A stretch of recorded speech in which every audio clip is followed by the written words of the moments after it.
Puneet Shukla sir से शुरुआत करना चाहूंगा। सर, आपने देखा होगा एस जयशंकर जी के जो वक्तव्य हैं, दोनों सदनों में आए हैं, लोकसभा और राज्यसभा में उन्होंने वक्तव्य दिए हैं। और इसके साथ साथ जो कुछ इंटेलिजेंस के हवाले से कुछ रिपोर्ट्स भी छपी हैं अलग अलग अखबारों में, महत्वपूर्ण रिपोर्ट्स हैं। जो ओवरऑल स्थिति है, इससे बहुत सारे सवाल उपज रहे हैं।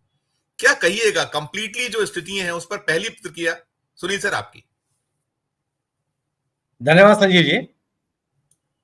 बांग्लादेश में जो कुछ भी हो रहा है वह भारत के लिए एक चुनौती है और भारत के हित में नहीं है। बांग्लादेश के साथ भारत का पीपल टू पीपल कांटेक्ट बहुत ही शानदार है।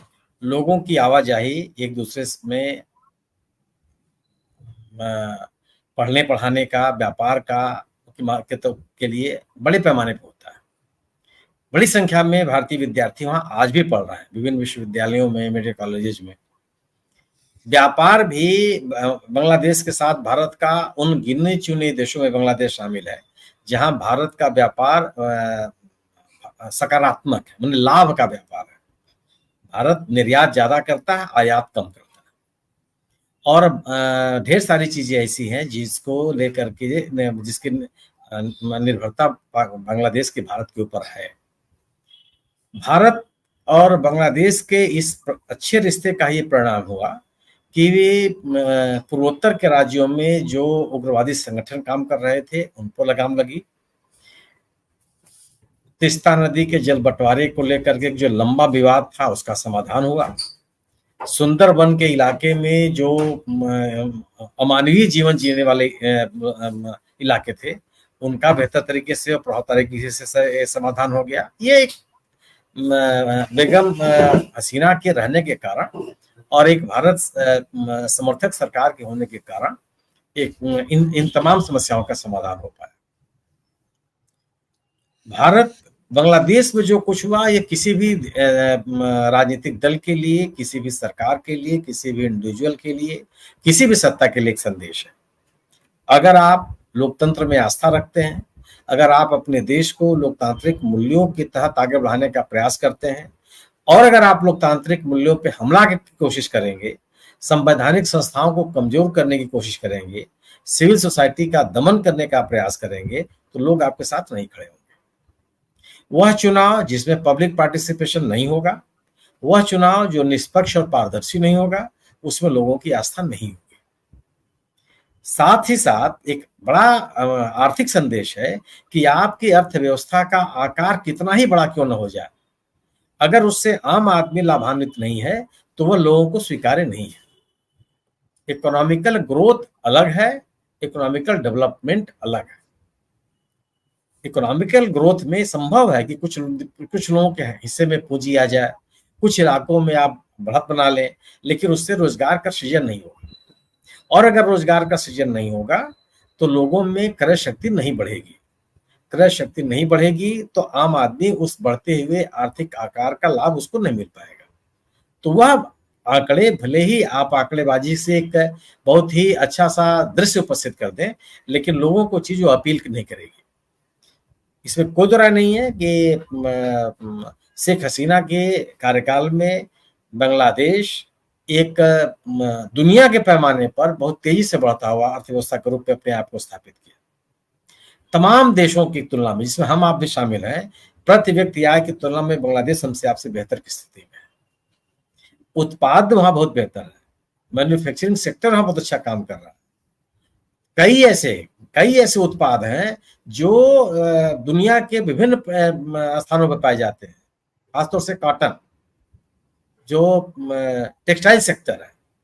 अपने सीमावर्ती और पूर्वोत्तर के राज्यों में बांग्लादेश के बने हुए ढेर सारे पेय मैंने खुद देखे हैं और मैंने उनका उपयोग किया हुआ, बिकते पूरे बाजार में अटे पड़े हैं। तो बांग्लादेश ने अपनी अर्थव्यवस्था को बेहतर किया, लेकिन उससे आम आदमी को फायदा नहीं हुआ और बेरोजगारी जैसे अहम मसले का कोई समाधान होता हुआ नहीं दिखा। तीसरी चीज कि अगर जनता में किसी बात को लेकर के आक्रोश है, उस आक्रोश का समाधान आपको तत्काल खोजना पड़ेगा, उसको आप दबा नहीं सकते।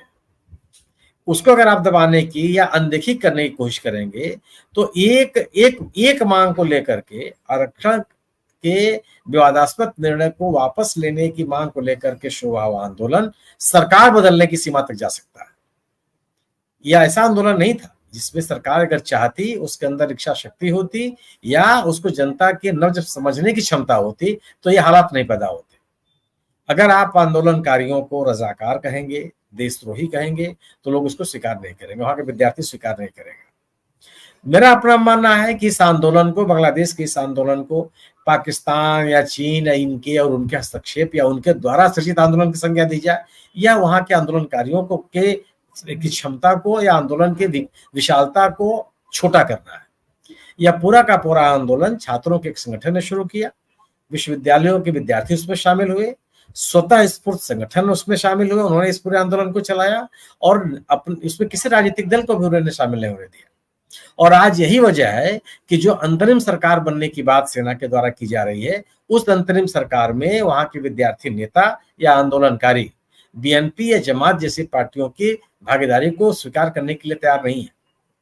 वह दक्षिणपंथियों को, अतिवादियों को, उग्रवादियों को भी स्वीकार करने के लिए तैयार नहीं है।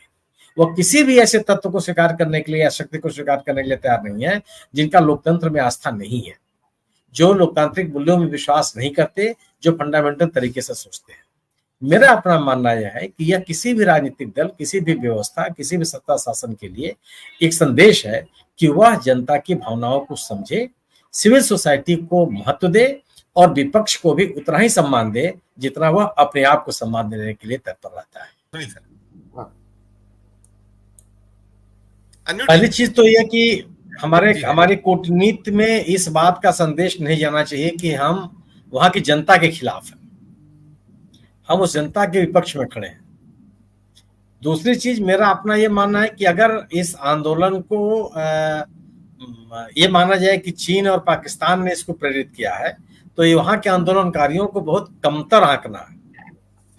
अभी भी मेरी अपनी समझ है कि बीएनपी या जमात की वो भूमिका वहां नहीं है, जितनी बड़ी भूमिका, निर्णायक भूमिका और ताकतवर भूमिका वहां स्टूडेंट्स अगेंस्ट डिस्क्रिमिनेशन के जो संगठन है उसका है। कोई भी बड़ा आंदोलन होता है तो आप उस आंदोलन को आप एक लाइन में नहीं ले जा सकते। कुछ लोग ऐसे होते ही हैं जो तरह तरह घटनाएं करते हैं।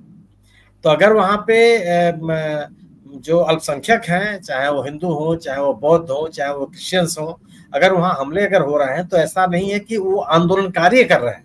आंदोलनकारियों का एजेंडा ये नहीं है। या वो तत्व हैं जो इस आंदोलन को बदनाम करना चाहते होंगे या हाईजैक करना चाहते होंगे, जो पोलराइजेशन चाहते हो।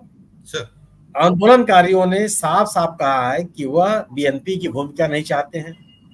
उन्होंने स्पष्ट रूप से कहा है कि अंतरिम सरकार में वो जमात की उपस्थिति नहीं चाहते हैं। उन्होंने ये भी कहा है कि अवामी लीग की उपस्थिति नहीं चाहते। वो ये चाहते हैं कि नया चुनाव हो, संसद भंग। अभी साथ खबर आई है कि संसद भंग हो गई है, वहां हो गई, राष्ट्रपति ने दिया। अब चुनाव हो, निष्पक्ष तरीके से चुनाव हो, पारदर्शी तरीके से चुनाव हो और एक चुनी हुई सरकार सत्ता में। इन विद्यार्थियों ने और बांग्लादेश ने मार्शल लॉ के खिलाफ, सैनिक शासन के खिलाफ, लोकतांत्रिक अधिकारों के हनन के खिलाफ लंबा संघर्ष किया। जियाउर रहमान का शासन आप याद कर लीजिए, बेगम जिया का शासन याद कर लीजिए, मेजर जनरल इरशाद का शासन याद कर लीजिए, यहाँ तक कि अभी जो स्थिति बनी खालिदा जिया की, बेगम खालिदा की, अरे अवामी लीग खालिदा जिया, जिसमें उन्होंने अपने सिविल सोसाइटी पे हमले किए, लोकतांत्रिक संस्थाओं पे हमले किए, उसका एक परिणाम। लोगों के मन में आप लोकतांत्रिक मूल्यों की हत्या करके, लोकतांत्रिक मूल्यों को दबा करके आप लंबे समय तक नहीं रह सकते, संभव नहीं है ये। और ये जो तरीका अपना खालिदा ने, उसका ही परिणाम है। और एक लंबा इतिहास है बांग्लादेश का। बांग्लादेश ने इन तमाम तत्वों के खिलाफ संघर्ष किया और वो कभी भी, मेरा अपना मानना यह है कि मार्शल लॉ को स्वीकार नहीं करेंगे। मार्शल लॉ के खिलाफ इसी बांग्लादेश में कितना बड़ा संघर्ष हुआ, जनरल जियाउर रहमान के खिलाफ कितना बड़ा आंदोलन चला था, और उसी संघर्ष का परिणाम था कि अवामी लीग सत्ता में आई और बेगम जिया सर्वाधिक बदनाम और अलोकप्रिय मुख्यमंत्री, प्रधानमंत्रियों में शामिल हो गई। जनरल इरशाद की पार्टी एकदम खत्म हो गई, कोई पूछने वाला उनको नहीं है, कोई जन समर्थन वहां नहीं है।